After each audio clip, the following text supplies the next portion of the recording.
내일 대구시 의회에 상정될 예정이던 대구 경북의 행정통합안이 차질을 빚고 있습니다.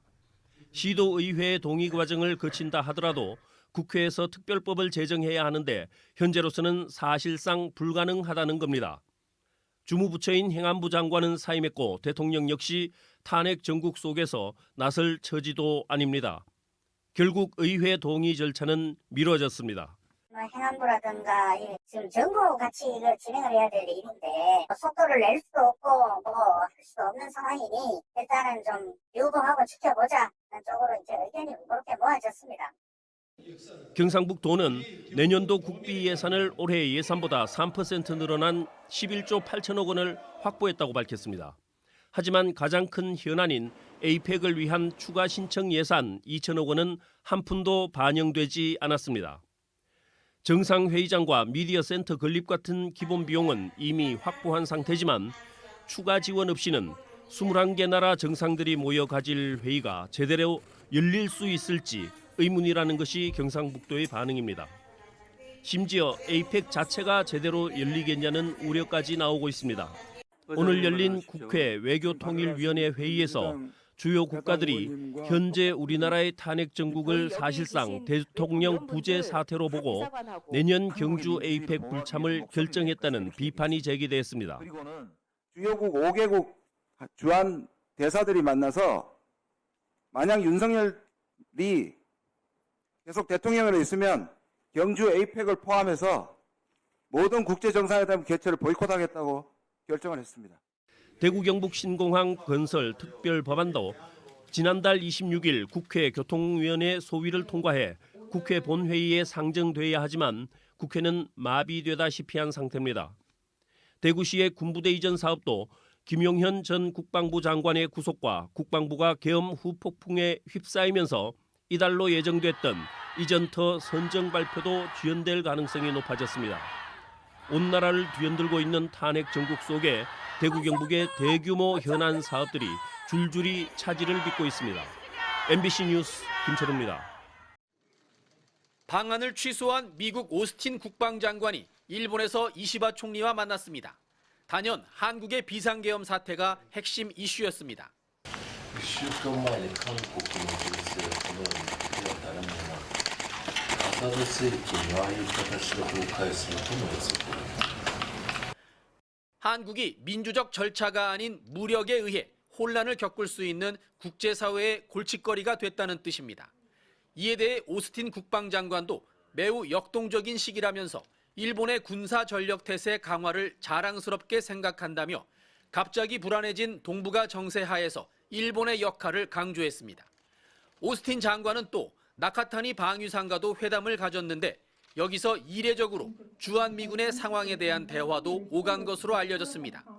2만 8천 명 주한미군의 안위를 무시한 채 윤 대통령이 사전 통보 없이 계엄 사태를 일으킨 것에 대해 미국은 강한 우려를 표명한 바 있습니다. 이 때문에 미국은 한미 핵협의그룹 회의와 도상훈련 모두 무기한 연기했고 오스틴 국방장관 방한도 취소하는 등 이번 사태에 대한 불만을 행동으로 보여주고 있습니다.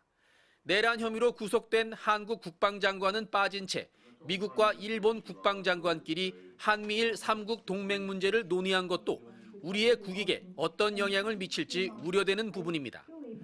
두 번째 탄핵 표결이 예정된 오는 토요일엔 도쿄 신주쿠에서도 윤석열 탄핵을 촉구하는 한인 집회가 열릴 예정인데 박근혜 전 대통령의 퇴진 촛불 집회 이후 8년 만입니다. 자민당이 장기 집권하는 일본에선 한때 진보와 보수가 번갈아 정권을 잡고 역동적인 발전을 이뤄내는 한국 정치를 부러워하기도 했습니다. 그러나 12.3 내란 이후 한국을 정치 선진국으로 여기는 일본인은 더 이상 찾아보기 어렵게 됐습니다. 도쿄에서 MBC 뉴스 현영준입니다. 영국 일간 가디언은 사설로 한국의 전국 상황을 평가했는데요. 제목은 한국의 계엄령 참사에 대한 견해, 민주주의의 등대에는 새로운 리더십이 필요하다였습니다. 가디언은 최근 한국의 정치 위기가 아시아에서 드문 민주주의의 성공 사례가 된 나라를 더럽히고 있다고 지적했고요. 국민의힘 의원들이 탄핵 표결에 불참한 걸 두고 국가와 국민의 이익보다 당의 이익을 앞세운 행위는 쉽게 용서받지 못할 거라고 경고했습니다. 윤 대통령에 대해선 레임덕보다 더 심각한 권력 상실 상황인 데드덕 상태라면서 한국에 필요한 건 퇴진 로드맵이 아닌 즉각적인 선거라고 강조했습니다. 미국 일간 뉴욕타임스도 인터넷 메인 기사에서 윤 대통령이 충격적인 비상계엄 선포를 격앙된 상태로 옹호하며 스스로 물러나지 않을 것임을 시사했다고 전하며 이제 두 번째 탄핵 시도에 탄력이 붙고 있다고 전했습니다. 주한미국 대사관 홈페이지 첫 화면에 커다란 경고 문구가 내걸렸습니다. 한국을 찾는 자국민들에게 계엄령 해제 이후에도 상황이 유동적이라며 주의를 당부한 겁니다. 대규모 집회가 열리는 지역을 피하라고 구체적인 권고까지 내렸습니다. 뉴질랜드 외교부는 한 발 더 나아가 아예 한국을 여행주의국으로 분류했습니다. 여행 권고 수준을 전체 4단계 중 두 번째인 더욱 주의를 기울이기 단계로 격상한 겁니다. 일반적인 상황보다 더 심각한 안전, 보안 문제가 있는 국가를 대상으로 내려지는 조치입니다. 심지어 전쟁 중인 나라들까지 한국을 찾으려는 국민들에게 주의령을 내리고 있습니다. 이스라엘 외무부는 한국 방문이 꼭 필요한지 고려하라고 공지했습니다. 주한 우크라이나 대사관도 외출 시 신분증을 지참하고 침착함을 유지하라고 당부했습니다. 暴動とかなんていうかなデモとかの活動がやっぱり韓国でもすごいんで、それはやっぱり会社の方も心配してて不安ですよね。巻き込まれないかが不安。